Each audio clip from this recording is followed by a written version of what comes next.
శ్రీగురు పూర్ణిమ విశిష్టత. వ్యాసాయ విష్ణురూపాయ వ్యాసరూపాయ విష్ణవే నమో వై బ్రహ్మనిదయే వాసిష్ఠాయ నమో నమః.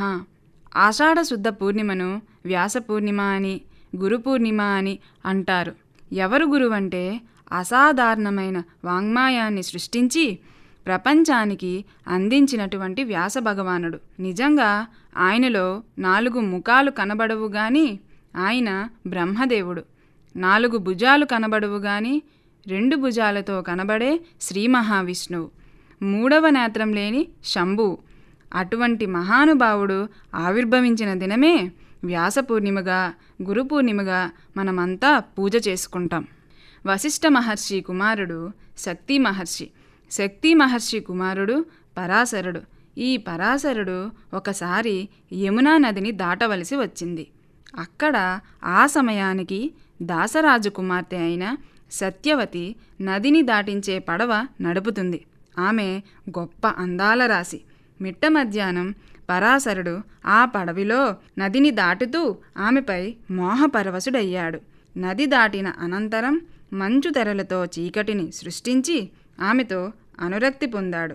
అప్పుడు సద్యోగర్భ యవ్వనుడై వ్యాసుడు జన్మించాడు.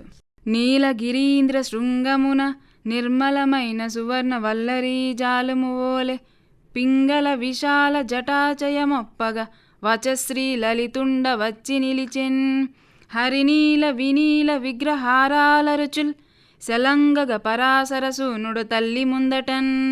నన్నయ్య భట్టు ఇక్కడ గొప్ప సొగసైన పద్యం చెప్పారు. ఆ విధంగా తల్లి ముందరకు వచ్చిన ఆ మహానుభావుడు నమస్కరించి, అమ్మా, నాకీ లోకం మీద అనురక్తి లేదు, తపస్సులకు వెళ్తాను, నీకెప్పుడైనా అవసరమనిపిస్తే పిలువు, వస్తాను అని వెళ్ళిన వ్యాసుడు సనకాది మునుల వద్ద విద్యాభ్యాసం చేశాడు. బదరికావనంలో తపస్సు చేశాడు గనక బాదరాయణుడని, నల్లగా ఉండుట చేత ద్వీపమందు పుట్టి ద్వీపంలో ప్రవేశించాడు గనక కృష్ణద్వైపాయనుడని పేర్లు కలిగి ఉన్నాడు. ఈయన కారణజన్ముడు. రాశీభూతమయ్యున్న జ్ఞానాన్ని 4 వేదాలుగా విభజించాడు. 18 పురాణాలు రచించాడు.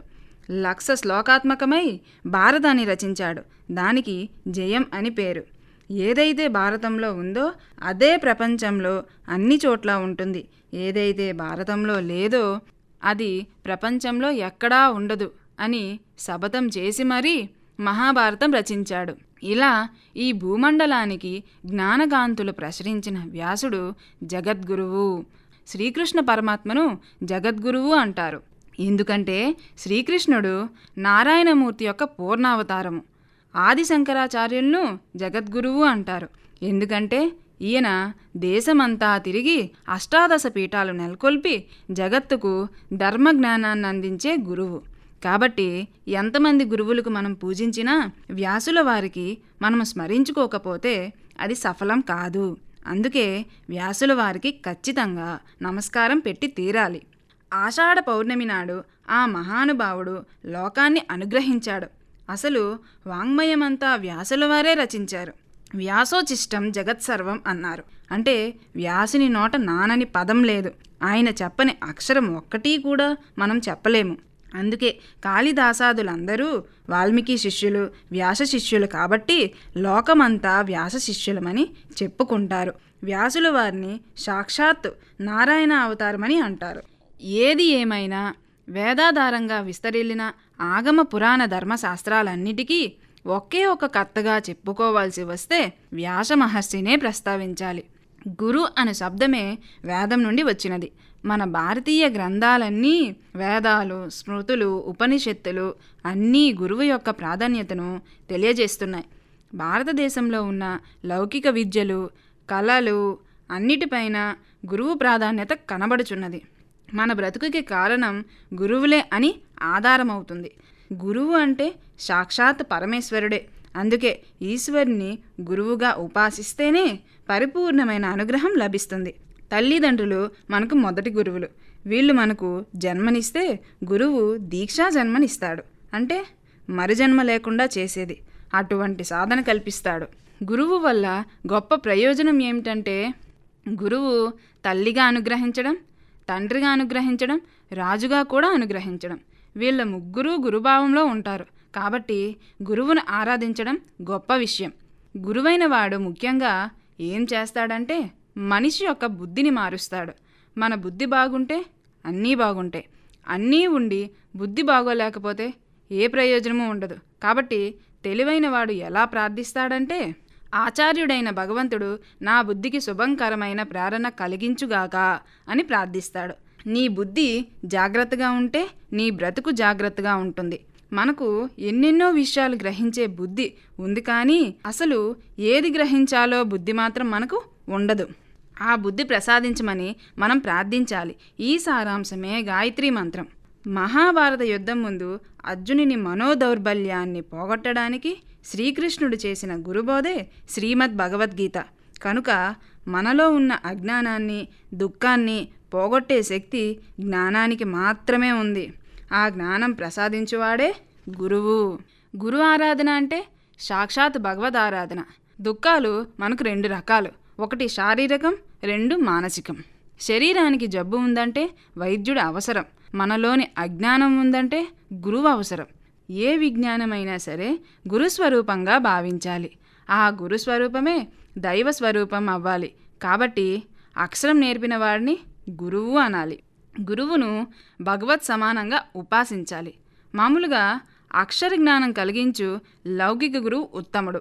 వేదాది ధర్మ సూక్ష్మాలు నేర్పించేవాడు అంతకంటే గొప్పవాడు.